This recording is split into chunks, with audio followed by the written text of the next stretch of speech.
नवीन वर्षाच्या सुरुवातीला मकर संक्रांतीचा सण असतो आणि त्याआधी घरोघरी तिळाची पोळी बनवली जाते.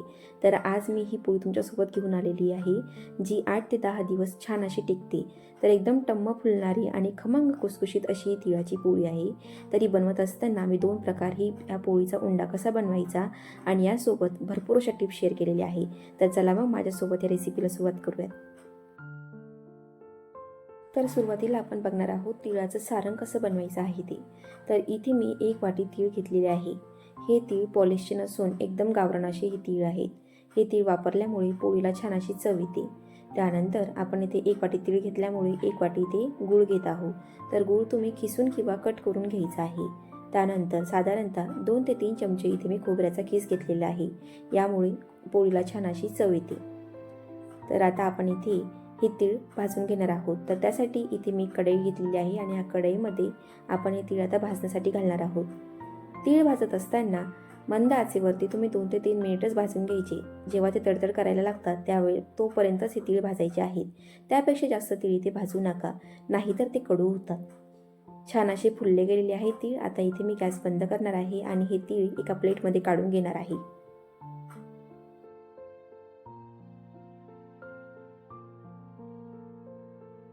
यानंतर आता आपण हे 2 चमचे खोबरं घेतलेलं आहे ना, हे सुद्धा भाजून घेणार आहोत.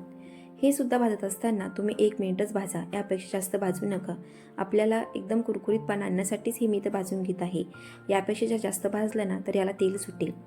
तर आता हे सुद्धा आपण सेम प्लेटमध्ये काढून घेणार आहोत. तर आता हे तीळ मी छान थंडगार करून घेणार आहे. तर तीळ आपण अर्धा तास छान थंड करून घेतल्यानंतर इथे आपण एका मिक्सरच्या भांड्यामध्ये हे डायरेक्टली घालून घेणार आहोत. सुरुवातीला आपल्याला हे तीळ आणि खोबरं काढून घ्यायचं आहे मिक्सरच्या भांड्यामध्ये, म्हणजे ते व्यवस्थित असे बारीक होतात.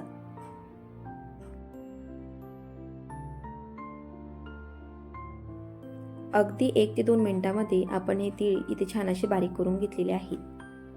आता आपल्याला यामध्येच गूळ घालून घ्यायचा आहे. तर सुरुवातीलाच मी सांगितलं होतं की गूळ घालत असताना तुम्ही एकदा तो चाकूने कट करून घ्या किंवा तो किसून घ्या, म्हणजे हा पटकन असा बारीक होतो.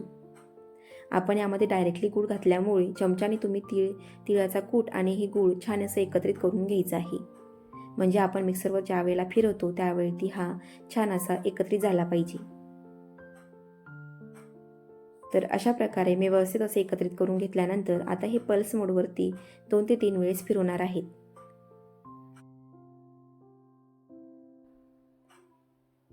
तर अशा प्रकारे आपलं हे गुळाचं आणि तिळाचं जे सारण आहे ना, ते एकदम पटकन असं तयार झालेलं आहे.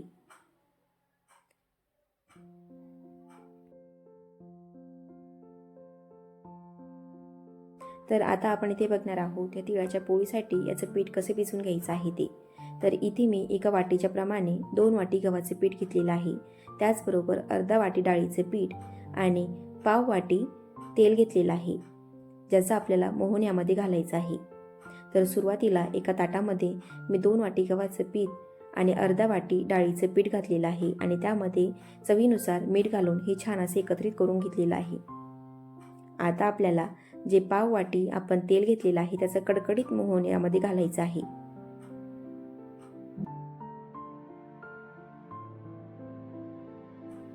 तेलाचं मोहन यामध्ये घातल्यानंतर तुम्हाला हे पीठ छान असं चोळून घ्यायचं आहे, म्हणजे हे तेल सर्व पिठाला व्यवस्थित असं लागलं जाईल.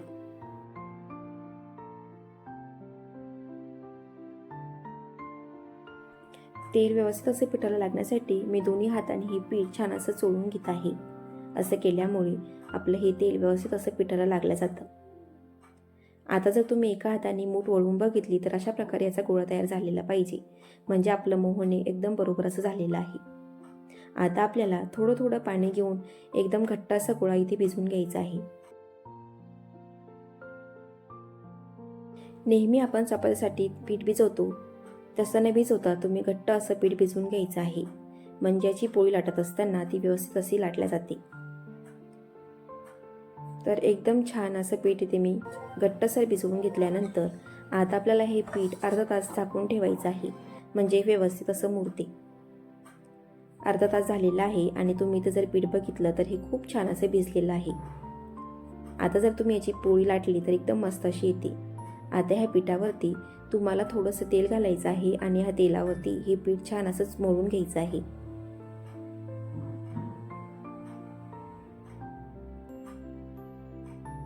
व्यवस्थित मळून घेतल्यानंतर तुम्हाला इथे दिसते की पीठ किती छान असं भिजलेलं आहे. चला तर मग आपण आता आपल्या पोळीला सुरुवात करणार आहोत. तर पोळी लाटण्यासाठी इथे मी एक छोटा बॉल साईजचा गोळा घेतलेला आहे आणि आता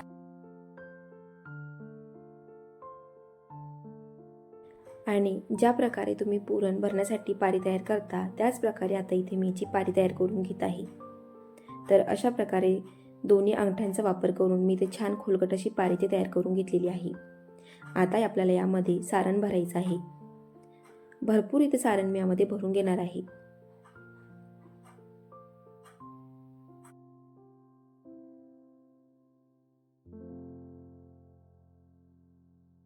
भरपूर सारण घातल्यानंतर दोन्ही अंगठ्यांनी अलगद असं आत दाबून तुम्हाला याचा छान असा उंडा इथे तयार करून घ्यायचा आहे.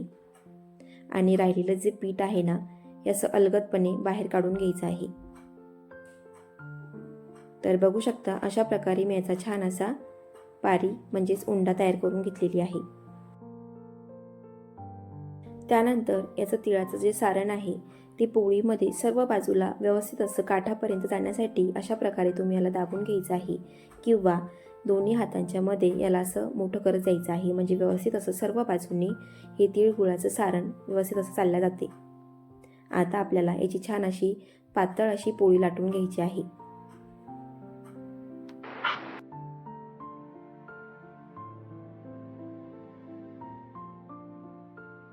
तर अशा प्रकारे एकदम पातळ अशी पोळी ती मी लाटून घेतलेली आहे. आता आपण ही भाजून घेणार आहोत. तर तिळाची पोळी भाजत असताना गॅस हा मध्यम ते कमीच असावा, म्हणजे या पोळीला छान असा कलर येतो. आणि पोळी भाजत असताना दोन्ही बाजूनी तुम्ही छान असं तेल किंवा तूप घालून ही पोळी भाजून घ्यायची आहे. जर तुम्ही बघितलं तर एकदम टम्म अशी ही पोळी फुगलेली आहे. आणि व्यवस्थित अशी भाजून घेतल्यानंतर आपली ही पोळी ते तयार होत आहे. तर अशा प्रकारे या तिळाच्या पोळीचा तुम्हाला मी एक प्रकार इथे तुमच्यासोबत शेअर केलेला आहे. त्यानंतर आता आपण बघणार आहोत दुसऱ्या प्रकारे या पोळीसाठी लागणारी उंडा कसा तयार करून घ्यायचा आहे. तर त्यासाठी आपण इथे एक बॉल साईजचा गोळा घेणार आहोत आणि हा पुरीच्या आकारापर्यंत लाटायचा आहे. त्यानंतर आपण यामध्ये सारण भरत असताना भरपूर असं सारण भरून घेणार आहोत व आपण ज्या प्रकारे मोदक तयार करतो तशा याच्या ह्या कळ्या तयार करून घ्यायच्या आहे.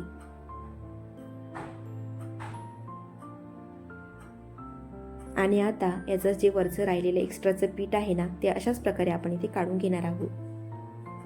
तर अशा प्रकारे सुद्धा जर तुम्ही इथे उंडा तयार केला ना, तर एकदम परफेक्ट अशी याची पण सुद्धा पोळी तयार होते.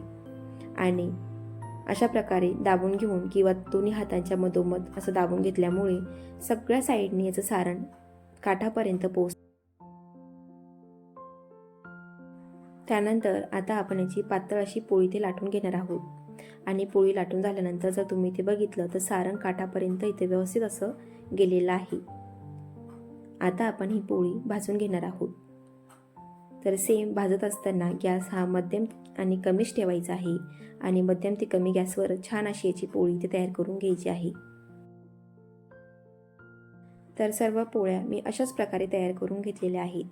आणि आता ह्या पोळ्या 8 ते 10 दिवस टिकवण्यासाठी आपण या छान थंडगार करून पॅकबंद डब्यामध्ये ठेवायच्या आहेत. म्हणजे तुम्हाला जेव्हाही वाटलं तेव्हा तुम्ही ही पोळी छान अशी खाऊ शकता. थंड झाल्यानंतर ही पोळी जर तुम्ही मोडून बघितली तर एकदम खुसखुशीत अशी असते आणि ही अशीच राहते. त्यामुळे नक्की ट्राय करून बघा आणि कमेंट करून मला नक्की कळवा की तुम्हाला ही रेसिपी कशी वाटली आहे ती. आणि जर तुम्हाला माझ्या रेसिपी आवडत असतील तर प्लीज माझ्या चॅनलला सबस्क्राईब नक्की करा.